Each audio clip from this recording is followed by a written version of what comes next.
بسم اللہ الرحمن الرحیم۔ السلام علیکم کلاس، امید ہے آپ سب خیریت سے ہوں گے۔ آپ سب کو خوش آمدید۔ ہم رویژن سٹارٹ کرنے کے لیے جا رہے ہیں۔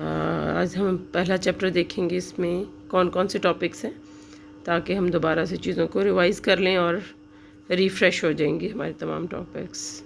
ہمارا فرسٹ چیپٹر ہے پاکستان کا نسلی اور ثقافتی ورثہ، ethnic and cultural heritage of Pakistan. اس میں ہم پاکستانیوں قوم کا نسلی اور ثقافتی پس منظر دیکھیں گے کہ پاکستانی قوم کن کن نسلوں سے اور کن ثقافتوں سے گزر کے یہاں تک پہنچی ہے۔ وادی سندھ کی تہذیب دیکھیں گے اور اس کے آباد کار کس طرح سے آباد ہوئے ہیں۔ دراوڑوں اور آریہ تہذیب کی خصوصیات اور اثرات ہوں گے۔ دیگر قوموں کی بر صغیر میں آمد ہے، اسلامی تہذیب کی آمد ہے اور یورپی ثقافت کے بر صغیر پر اثرات ہیں۔ تو جب ہم ہیومن بینگز کی ریسز کو پڑھتے ہیں، ان کی نسلوں کو پڑھتے ہیں، تو ہم دیکھتے ہیں کہ دنیا میں ٹوٹل جتنے بھی انسان ہیں وہ تین اقسام کی ریسز سے تعلق رکھتے ہیں: سیاہ فام، زرد فام اور تھرڈ ون ہے سفید فام۔ اب ان تین نسلوں سے تعلق رکھنے والے لوگ جو ہیں مختلف ادوار میں ثقافتی طور پر مختلف ثقافتی تبدیلیوں سے گزرے ہیں اور ان کی ثقافت ایک نئی شکل اختیار کر لی ہے۔ اب ہم پتھر کے زمانے کے انسان کو دیکھیں اور آج کے انسان کو دیکھیں تو ان کی لائف یکسر چینج ہے۔ تو ڈیفینیٹلی اس وقت کے جو لوگ تھے وہ آج کی جو جنریشن ہے انہی کے ہی آباء و اجداد تھے، لیکن ثقافت کلچر کے بہت زیادہ انرچ نہ ہونے کی وجہ سے کلچر کے جو چھوٹے چھوٹے اینٹیٹیز ہیں جو کہ آہستہ آہستہ ملتی چلی گئیں اور کلچر رچ ہوتا چلا گیا، وہ اتنا انرچ نہ ہونے کی وجہ سے لوگ بالکل سمپل اور بغیر فیسلٹیز کے زندگی گزارتے تھے۔ تو اب ہم دیکھتے ہیں کہ جو سیاہ فام قوم تھی، یعنی نیگروز جو تھے، ان کی شکل و شباہت کیسی تھی۔ یہ اپنی فزیکل اپیرنس کے اعتبار سے یہ جلد ان کی کالی ہوتی تھی، بال گھنگریالے، ہونٹ موٹے، کان اور آنکھیں چھوٹی، قد درمیانہ اور ناک ان کی چپٹی ہوتی تھی۔ یہ لوگ زیادہ تر افریقہ اور یورپ میں پائے جاتے ہیں۔ اب زرد فام، جن کو منگول بھی کہا جاتا ہے، منگول نسل، ان کا جسم زرد یا گندمی رنگت کا ہوتا ہے، چہرہ کشادہ ہوتا ہے، درمیانہ قد، سر کے بال بھورے ہوتے ہیں یا کالے بھی ہو سکتے ہیں، نرم اور سیدھے ہوتے ہیں۔ قدیم امریکی باشندے سرخ ہندی جو اسکیموز ہیں بھی اسی نسل سے تعلق رکھتے ہیں۔ یہ لوگ زیادہ تر وسطی ایشیا میں پائے جاتے ہیں۔ جو سفید فام ہے،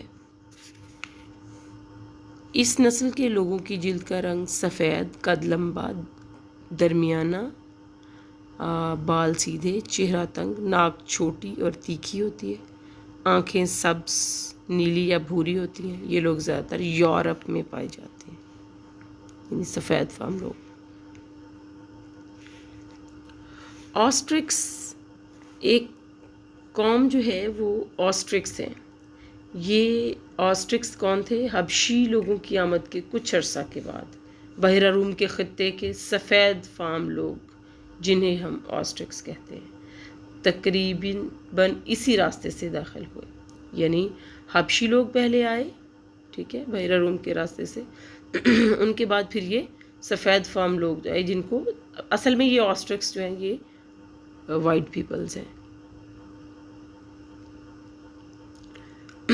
آج بھی آسٹریلیا کے قدیم باشندوں میں ان لوگوں کی نسلی خواص پائے جاتے ہیں۔ آسٹریلیا میں یہ لوگ صدیوں تک دنیا کے دوسرے معاشروں سے تنہا زندگی گزارتے رہے۔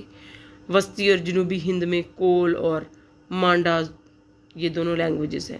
وسطی اور جنوبی ہند میں یہ کول اور مانڈا زبانیں جو ہیں آج بھی انہی آسٹرکس کی ہی زبانوں کی نمائندگی کرتی ہیں۔ ان لوگوں نے چاول کی کاشت شروع کی، سبزیاں اگائیں، مرغیاں وغیرہ پالیں اور ہاتھیوں کو سدھا کر اپنے کام لائے۔ ان لوگوں نے کشتیوں کا استعمال کیا، سوتی دھاگے سے قدیم طرز کی بنائی کی۔ یہ لوگ 4000 سال قبل مسیح سے پہلے پاک و ہند میں غالب رہے، مطلب حضرت عیسیٰ کی آمد سے پہلے 4000 سال پہلے کے یہ لوگ یہاں پہ غالب رہے، جن کو آسٹرکس کہا جاتا ہے۔ اس زمانے میں انسان ایک شکاری تھا۔ انہوں نے کاشت میں چھڑی اور کھرپے کی کاشت کا طریقہ ایجاد کیا، یعنی لوگ سٹکس سے، چھڑیوں سے اور کھرپوں سے چیزیں کاشت کرتے تھے، ان کی گوڈی کرتے تھے، کیونکہ اس وقت مشینی کاشت کا تو سوال ہی پیدا نہیں ہوتا تھا۔ ایون مشینی کاشت سے ہٹ کے جو اینیملز کے ساتھ، جانوروں کے ساتھ کاشت کی جاتی ہے، وہ بھی ممکن نہیں تھی۔ اچھا، اب آسٹرکس نے کون سی ایسی چیزیں ڈسکور کی ہیں جو کہ لوگوں کو دیں؟ اس میں چاول کی کاشت تھی، سبزیاں کاشت کرنا، مرغیاں پالنا، ہاتھیوں کو سدھانا، یعنی ہاتھیوں کو سدھا کر کام لیتے تھے اور ان کی پاور کو یوز کرنا، کشتیوں کا استعمال کرنا شروع کیا انہوں نے، سوتی دھاگے سے کپڑے بنانا شروع کیے، اور کاشتکاری نظام جو ہے اس کی بھی انہوں نے کافی جو ہے وہ طریقے بتائے ہیں۔ اب ہم دیکھتے ہیں وادی سندھ کی تہذیب، انڈس ویلی سویلائزیشن۔ اب یہ جو رائٹر ہیں عبد القادر خان لغاری، یہ اپنی بک میں لکھتے ہیں کہ وادی سندھ کی تہذیب دریائے سندھ اور اس کے معاون دریاؤں کے علاقوں تک پھیلی ہوئی ہے، مطلب ایسے دریا جو ملتے ہیں اور دریائے سندھ بنتا ہے، ان کے ارد گرد کے علاقے، تمام اس کے ارد گرد کے جو علاقے ہیں وہ دریائے سندھ کی تہذیب کہلائے جاتے ہیں۔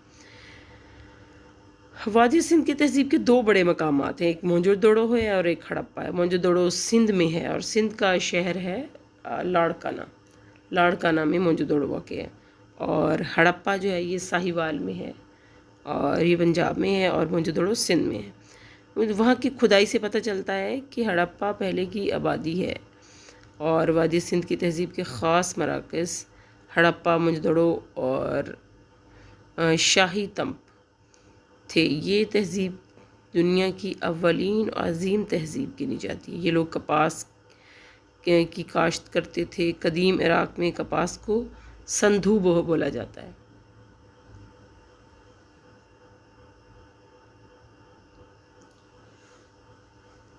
جسے اہل یونان نے سندیان بنایا، مطلب کپاس کو جو عراقی جو ہیں وہ سندھو کہتے تھے، اور یونانیوں نے کپاس کو سندان کہنا شروع کر دیا۔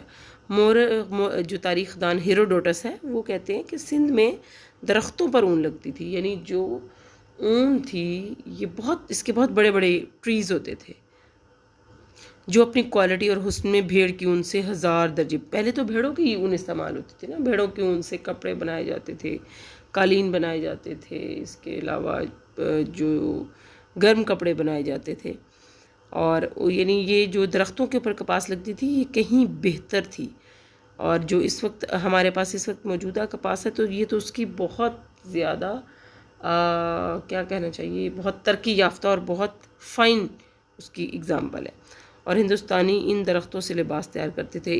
اس بیان کو احمد عبداللہ نے اپنی کتاب میں، جو ان کی کتاب ہے اس میں انہوں نے بیان کیا ہے۔ آریاؤں کی آمد سے قبل جو لوگ یہاں آباد تھے انہیں امری کہا جاتا تھا، یعنی آریاؤں کے آنے سے پہلے جو لوگ یہاں تھے ان کا نام امری تھا۔ یہ لوگ چھوٹے چھوٹے گروہوں میں رہتے تھے اور ان کا گزارا جنگلات کی پیداوار اور شکار پر تھا۔ اس تہذیب کو بنانے والے دو گروہ ہیں، دراوڑ اور آریا، یعنی یہ دو قومیں ہیں جو کہ وادی سندھ کی تہذیب کو بنانے والے ہیں۔ ان کی ثقافتی زندگی کے اثرات آج بھی پاکستان میں پائے جاتے ہیں، ان کی معاشرتی اور ثقافتی زندگی کا جائزہ پیش کرتے ہیں۔ اب دراوڑ جو تھے تقریباً 3000 سال قبل مسیح میں بلوچستان کے راستے دراوڑ لوگ آئے۔ یہ لوگ سطح مرتفع ایران بلوچستان کے رہنے والے تھے۔ مشہور مورخ ویلر کہتے ہیں کہ بلوچستان کی بروہی زبان انہی لوگوں نے ایجاد کی، یعنی اس وقت جو بلوچستان میں بروہی زبان بولی جاتی یہ دراوڑ اپنے ساتھ لے آئے تھے۔ نسلی طور پر یہ لوگ بھی آسٹرکس کی طرح ہی تھے اور یہ بحر روم کے خطے سے تھے، اور دراوڑوں نے پاکستان میں اپنی آبادیاں بسائیں جو ہماری آج کی بلدیاتی آبادیوں سے ملتے جلتے، یعنی کہ وہ ہماری شہری آبادیاں ہیں۔ اس طرح کا شہری اور جدید طرز تعمیر اور طرز رہن سہن انہوں نے اپنایا۔ ان لوگوں کے سب سے پہلے اس علاقے میں زرعی انقلاب برپا کیا اور ثقافتی ترقی نئے پتھر کے زمانے میں حاصل کی۔ اب ہم دیکھتے ہیں کہ جو دراوڑی تہذیب ہے اس کے خواص کیا کیا ہیں، اس کی خوبیاں۔ یہ کاشتکاری میں یہ لوگ گندم، جو اور مٹر اور رائی کاشت کرتے تھے۔ چیتے، گینڈے، ہاتھی اور مگرمچھ جیسے جانور ان کی زندگی میں حائل ہوتے تھے، تو ان کے ساتھ یہ لوگ مقابلہ کرتے تھے۔ تجارت اور کاروبار، شہروں میں تجارت اور کاروبار بڑے پیمانے پر چلتا تھا، اور شہر سڑکوں کے ذریعے ایک دوسرے سے ملے ہوئے، مطلب دونوں ڈفرینٹ سٹیز کو روڈز کی مدد سے آپس میں ملایا ہوا تھا۔ اوزار، ان کے اوزار پتھر، سینگ، مطلب جانوروں کے سینگ ایک اوزار کے طور پہ استعمال کرتے تھے۔ جو جانور مر جاتے تھے یا جن کو وہ کھا لیتے تھے تو ان کے جو سینگ ہوتے تھے ان کو اوزار بنا لیتے تھے۔ سیپ، ہڈی لکڑی سے بنائے گئے تھے۔ بھرت، دھات ہے بالکل یہ پیتل کی طرح، پیتل اور سلور ان دونوں کو ملا کے ایک دھات بنتی ہے جس کو بھرت کہا جاتا ہے۔ بھرت دھات کے بنے ہوئے اوزار بہت کم تھے، وہ بھی، اور چونکہ وہ ایکسپینسو تھے، مہنگے تھے، وہ بھی معاشرے کے اونچے درجے کے لوگوں کے پاس تھے، اور لوہا بھی دریافت ہی نہیں ہوا تھا اس وقت، ابھی آئرن نہیں تھا۔ توہم پرستی، غیر مادہ ثقافت، وادی سندھ کی تہذیب نے ہندو مذہب کو رسومات، عقائد، توہم پرستی عطا کی۔ یعنی یہ دراوڑ جو تھے انہوں نے یہ بہت توہم پرست تھے۔ یہ خیال کیا جاتا ہے کہ ہندو دیوتا سیوا کا تصور اور مرنے کے بعد روح کا کسی اور دوسری شکل میں ظاہر ہونا ہندو مت میں انہی لوگوں نے جو خیال ہے یہ پیدا کیا ہے۔ مکانوں کی تعمیر ان لوگوں کی جو تھی وہ پکی اینٹوں سے کی جاتی تھی۔ ان کے تمدن کی طوالت کو ظاہر کرتا ہے۔ ان کے شہر ایک ہی نقشہ اور منصوبہ بندی کے ساتھ بنائے گئے تھے، یعنی ان کے شہر تمام ایک ہی طرح کی پلانز اور جو میپس ہوتے تھے ان کے مطابق بنائے جاتے تھے، اور جن میں کہیں بھی تجاوزات نظر نہیں آتے۔ اس سے ظاہر ہوتا ہے کہ ان کا بلدیاتی نظام اعلیٰ پائے کا تھا، جس میں سے پانی کی نکاسی کے لیے معمولی قصبوں میں بھی اعلیٰ پائے کا جو سیوریج سسٹم ہے وہ پایا جاتا تھا۔ ہر گھر میں غسل خانہ ضرور موجود تھا، یعنی اس وقت یہ وہ دور تھا جس وقت لوگوں کے گھروں میں غسل خانے موجود نہیں تھے۔ لوگ جو ہیں وہ بلدیاتی آبادیوں میں انہوں نے ہر کسی کے گھر میں غسل خانے بنانے کا